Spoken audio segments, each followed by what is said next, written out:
Good morning, Church Folk Revolution. It's your boy TJ coming to you. Quick video, but I wanted to address an issue, controversial topic that's on our website, right? Check out the banner. Y'all know I'm excited about my banner, right? But I wanted to address this issue of Earl Carter's letter. Earl Carter's letter. For those of you who are not familiar with this latest controversy in the Church of God in Christ, link to the article, right? You guys know I haven't been the biggest supporter of Bishop Charles E. Blake, the presiding bishop of this denomination. I would even dare to say, in print media, I've probably been his number one critic, right? With the exception of Kojic Abuse Watch, brother does good work over there.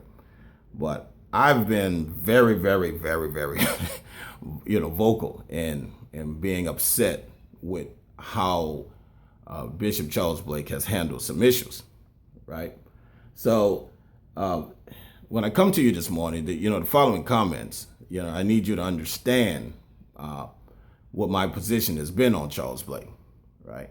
I in no way endorse what Earl Carter is saying, right? Because I don't like Earl Carter either, right? In no way I endorse it. In no way I can validate it, right? So why did we put it on the website? I've known for some time that Earl Carter was on the attack, right? He's scorned. He's scorned. And just like you have any kind of scorned person, it's typical scorned behavior to do what he's doing, right? So that didn't come as a surprise to me, right? The only reason we put it on the site, right, is because Bishop P.A. Brooks addressed the letter, right? Not to knock Bishop P.A. Brooks, because he was trying to do a good thing. He was trying to come to the aid of his good friend. But what he did, and just inadvertently, he gave life to this thing. Because of his credibility, he gave life to something that wasn't really credible. Not saying that it's true, but in Bishop P.A. Brooks' letter titled "In Defense of Charles Blake," that letter made it a news story, because now we have to cover the response to an allegation, right? Because I hate allegations. I hate stuff that can't be proven. And Earl's letter you can't prove none of it, right? The person involved in the story is dead, so we can't even ask him a question. We can't even go to the guy and say, hey, is this true? Right?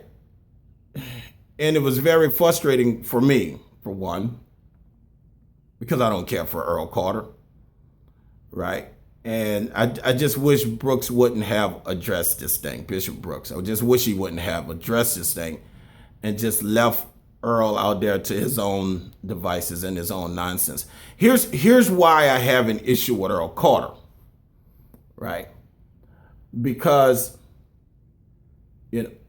when you have an issue with a man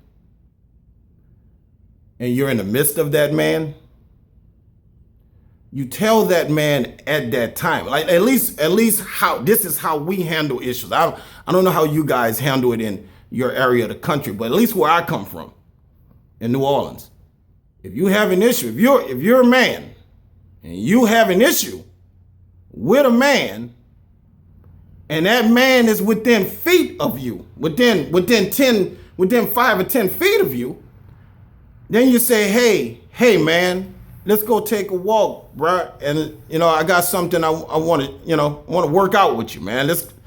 Let's go take a walk, right? And if your issue with that man is really, really, really, really major, then you don't wait for an opportunity for you two to be within the same area. You go find him and say, hey man, let's go take a walk, right? And the beef that I have with Earl Carter, because he's trying to be the champion of the gay hatred, right? Is that letter is one of the most sissy things I've seen in a long time, right? For you to have been in the midst of Charles Blake and have never brought up any of this stuff. You never said one word, right? Never said a word. It wasn't until you and this man fell out, right? Hear me, Carter. It wasn't until you and this man fell out that you did this little letter thing, right? I don't believe that you just found out about these alleged allegations about Charles Blake. You heard this stuff a long time ago.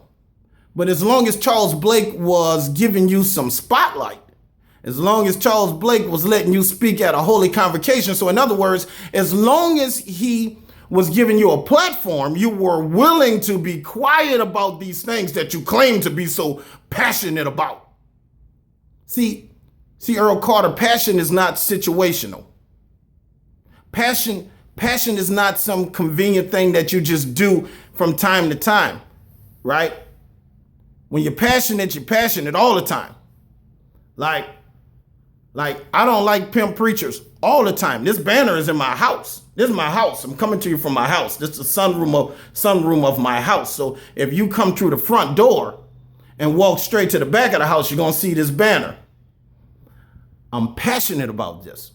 If I have an issue with you, coming directly to you, I'm giving you a way to come directly to me so we can address it. I have video footage of when I've had an issue with a man, I went to that man. Or I say, hey, Bishop Blake, call me so we can discuss these issues at Williams Temple. There are some issues at Williams Temple in Houston that we need to address these issues. See, when I had issues with Charles Blake, my issues were based upon something. He wasn't doing no favors for me, right? So there was no need for me to try to hide it or, But in your case, as long as you were benefiting from the friendship, as long as the friendship with Charles Blake was of value to you, you remain silent. That's a hypocrite. You are a hypocrite, right? I don't have any reason to say anything in defense of Charles Blake because I've called for his resignation as recently as 3 weeks ago. If you go on pimppreacher.com, because of his friendship and association with Bishop Charles Brown and what was taken in the criminal activity that has taken place at Williams Temple in Houston, I have been calling for him to step down since August.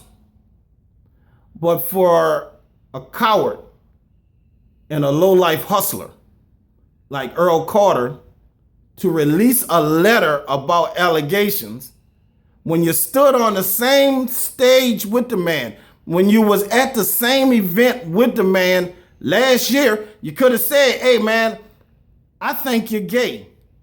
Because see, that's how a man would have handled that.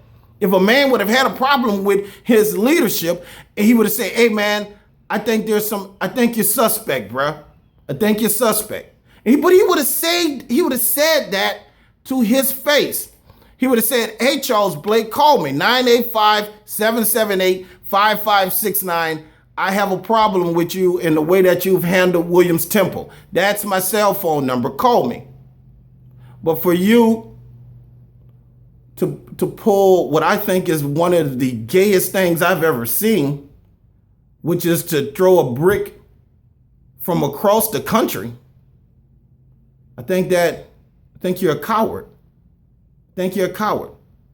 So I can't prove I'm in a position where I can't prove yes or no that this is real.